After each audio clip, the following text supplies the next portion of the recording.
firm believer. This is Rev Marvera Joy. Hello. I am a firm believer in incorporating exercise into your daily habits as a way to transition out of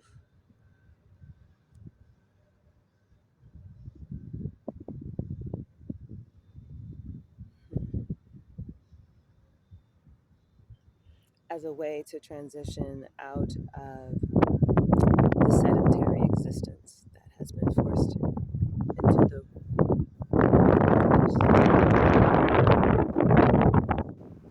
because anthropology, shows us that our physical bodies as mammals were built to be constantly engaged.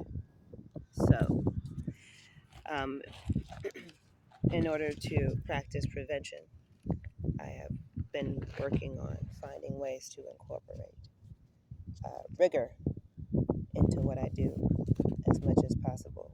So, for instance, I use calisthenics. Sometimes I make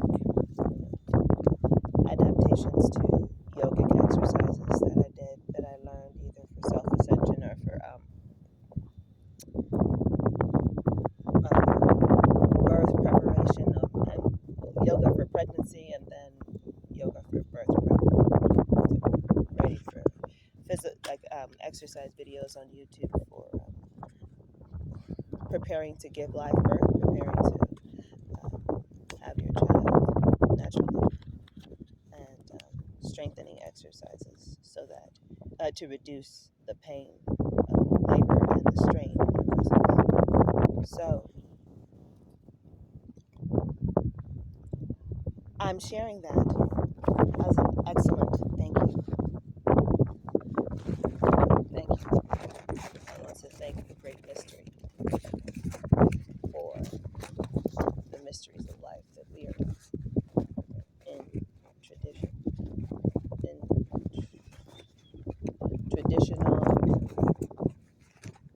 traditional cultures, many of which have been wiped out in one way or another, but all of which are calling from the ethers to be woven with what has survived so that we can return to balance within as humans first, and then be able to radiate that harmony out throughout our world and worlds. So, because each individual human, each being is beautiful.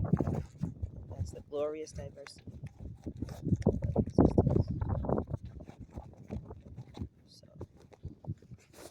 let's see.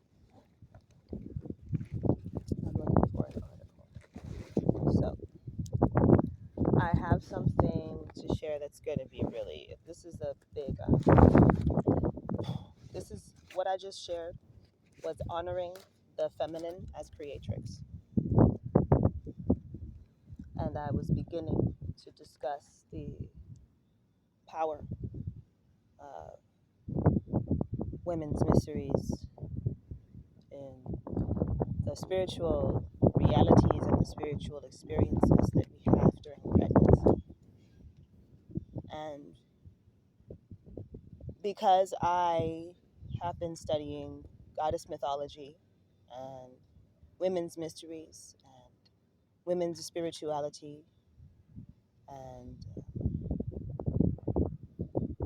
the spirituality of the women's liberation movement, such as Ina May Gaskin and her work with natural childbirthing and the community that she served that called her into her service as a midwife. She speaks more from a Christian-based type of perspective because that was the spiritual movement she was a part of. They were Christian-based still, and they created heart space for the community that they birthed and birthed in, and they had one MD who was her go to backup and who was the one who helped her to establish what she needed to be able to protect the space of the women giving birth without interference from the medical industry. They handled everything, and this doctor gave them whatever extra information they needed. He helped them to get on their feet. He helped them to create their own manuals. So I want to honor that, because without that, I wouldn't have been able to learn. So I'm going to pause for a moment.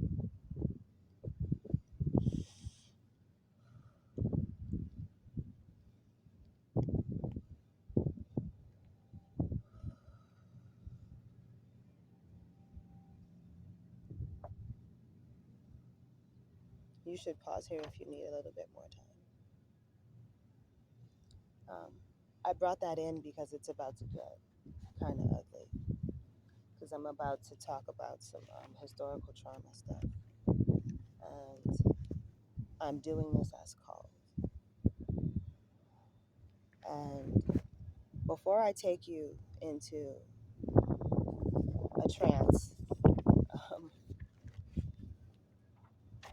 I guess what I'm going to do is I'm going to address this. I was called to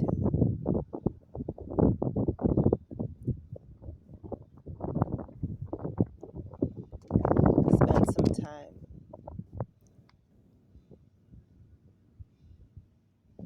looking at the back history of one of my favorite albums. And when I was in high school, at University High School in Los Angeles, West Los Angeles, I would go to the library up the street, the LA Public Library. And it's the city library, not the county library in LA. And I went up to that library branch and studied all the pagan stuff in there.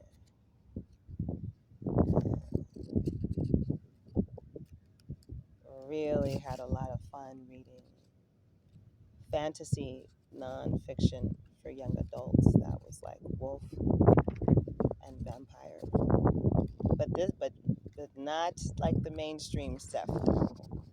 This was more magic, fairy magic based type of storytelling of those narratives, and they gave me a really good healing spaces to be in. And I'm saying that because through all of the goddess mythologies I read and all of the rituals and ceremonies that I read about, they all had stories connected to them. And those stories go into specific feeling spaces.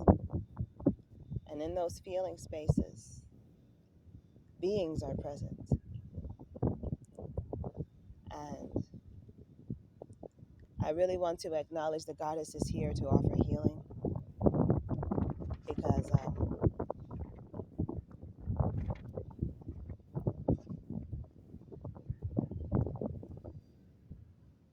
the feeling spaces that we are in, they are realities. And we must tend our realities as humans. We cannot let our realities be whatever. We have to be mindful.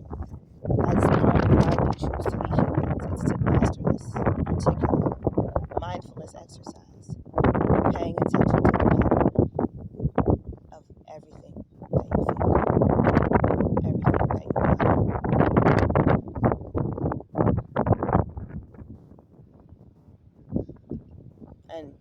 You are the one responsible for every single feeling space you are in. No one else is.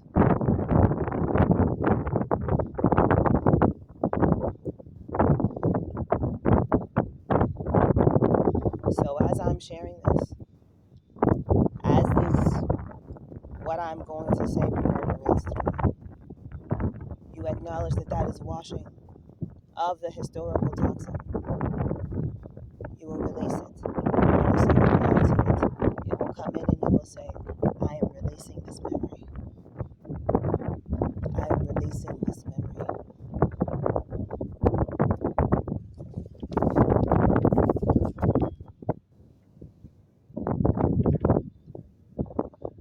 The Kanawida, Jekonsase, Ayanwatha, the heavenly sacred tree, and the great law of peace. The website where I found this is testimonios dash de dash dash discipulo.com.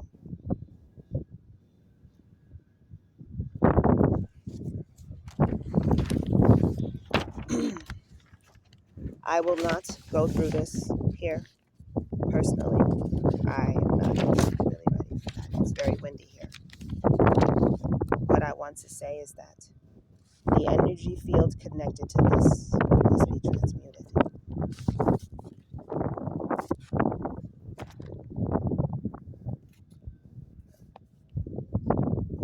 The feather has come back to me.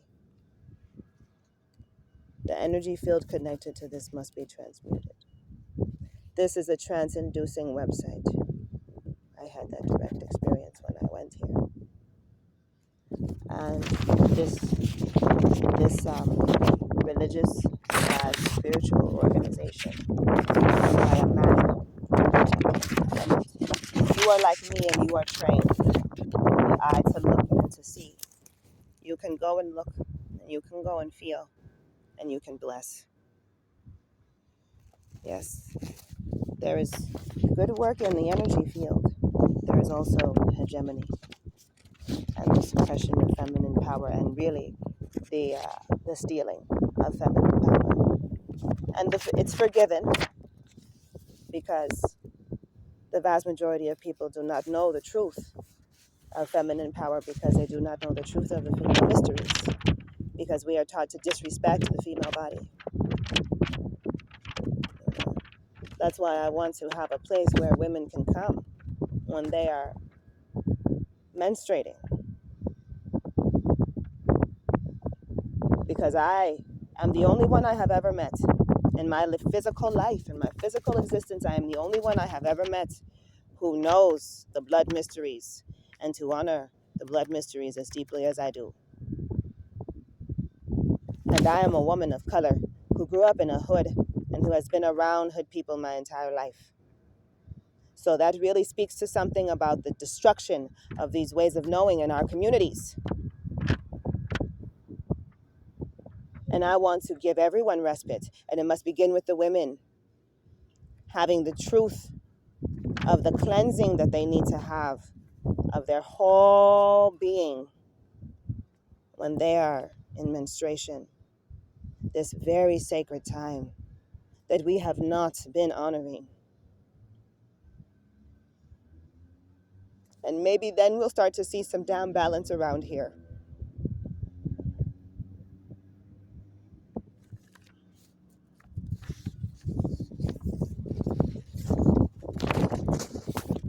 I want to share with you something that I was given to share. And I want to share it with you because this is what happens when women are allowed the truth, to live in their truth, to live in the truth of their own true cycles. And when women are allowed to offer the gifts that they have, the truth of what comes forth through us. And I want to make it clear, I do not speak in separatist, separating language. Anything I say is never meant to make you feel like I am not speaking to you. And if that is an experience you are having, that is your own experience of your own thought process. That is not me. I am not saying that. I am not saying that you are less than. I am not saying you are greater than. I am not saying I am better than. What I am saying is I am inviting you to step in to a way of living that honors life. And if you have a better idea, then you should be using it. And you should be living at the vibration of the strength of your own convictions, of your own purpose, and your own passions, because that's where we are meant to be living. What I am offering here, some of the words might not work for you. However, my intention is that every single gift that is offered you here, however you choose to receive them, that they may each be something that invites you to step into your natural bliss, and that you may feel that you have permission to live that now, because we need joy to be how we vibrate on a regular scale. You know how they have like a Richter scale? Well, there's also a scale for energy. And joy is not just an emotional state or whatever, It's not happiness. It's a state of fulfillment from spiritual connection. And we have been blessed by the divine in all expressions to live this life in this moment on this planet in the fullness of the God presence within, however we choose to label that. So I would like to offer you my very personal hymn, devotional poem offering. So here we go.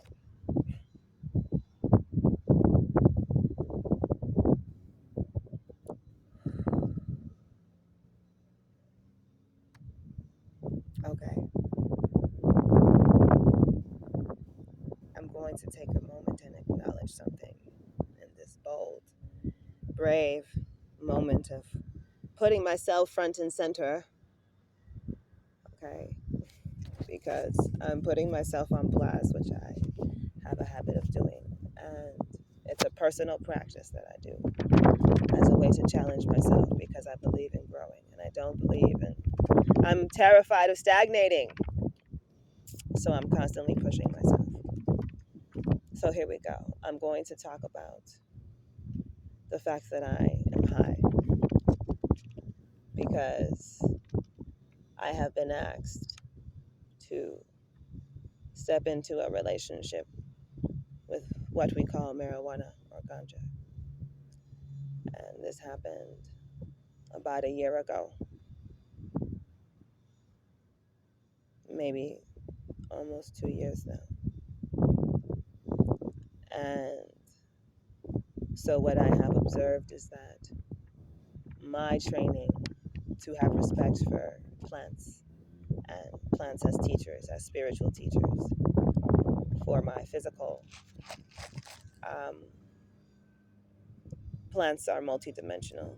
That is what we are taught in paganism. We are taught to treat every single plant that can help us in spellcraft as a being that is offering specific blessings.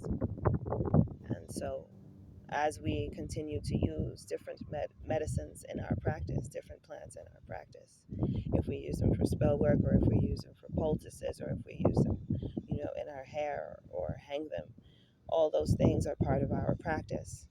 All of those things are part of our relationship with Mother Nature. And so every single plant offers they have specific specialties as teachers. That's a way to say it. And so I personally don't have a problem with using a plant medicine when I'm asked to use one, invited to use one for my growth. However, because of the history of the war on drugs, this plant, marijuana, is usually treated in a manner by most people from the perspective of the war on drugs, and as a class 1 or a schedule 1 and all that toxic talk about plant medicine. so acknowledging that.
Okay. So the next piece that I want to say is that I do not smoke joints. That's not my normal practice. So I'm a light smoker compared to most, but I have a high sensitivity um, because I choose not to overuse. And the main reason that is true is because I understand how to use medicine,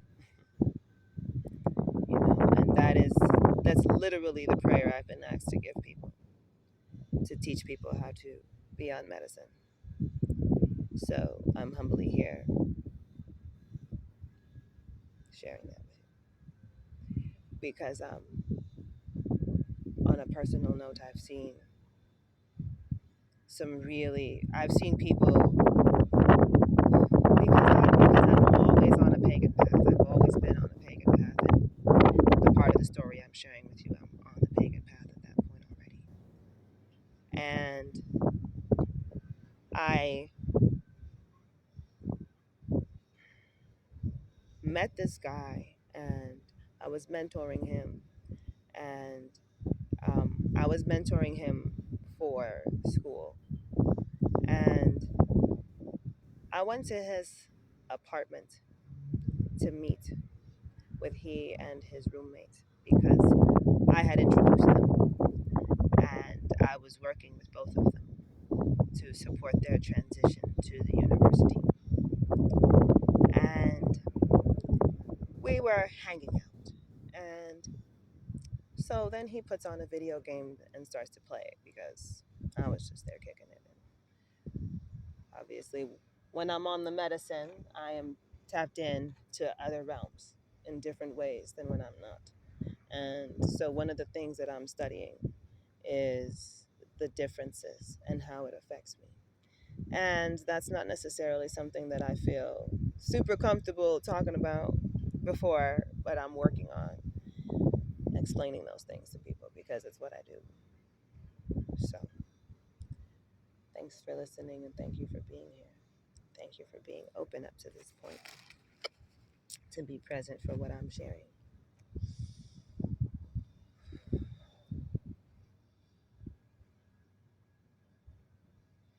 Kick.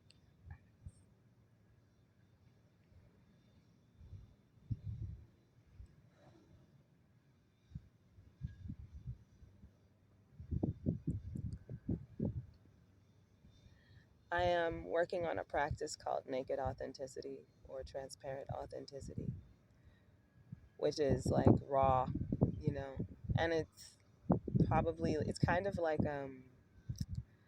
this guy, what's his name? There's a show called Lie to Me, and in this show, Lie to Me, there is this character, and he practices brutal honesty or something like that. And so he,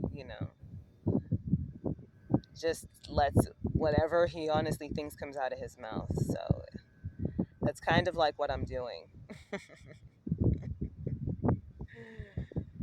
You know,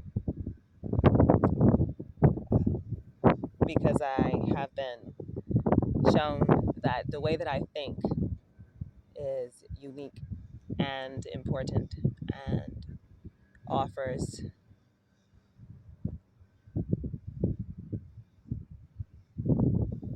healing, insight, and relief. Relief. So, the last piece that I want to share is that when I smoke ganja and I smoke tobacco. And that is my heart. That's actually why I was more nervous about sharing this story more than anything else. It's because tobacco and ganja are both mother plants, and they are mother teachers, and they can be called grandmothers, and they are both master teachers in the plant kingdom. And when I smoke, I'm going to turn it off after this. When I smoke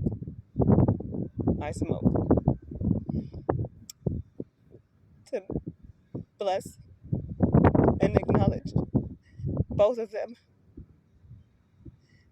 for an apology. And this is true. And I'm only telling you because I'm being asked to tell you.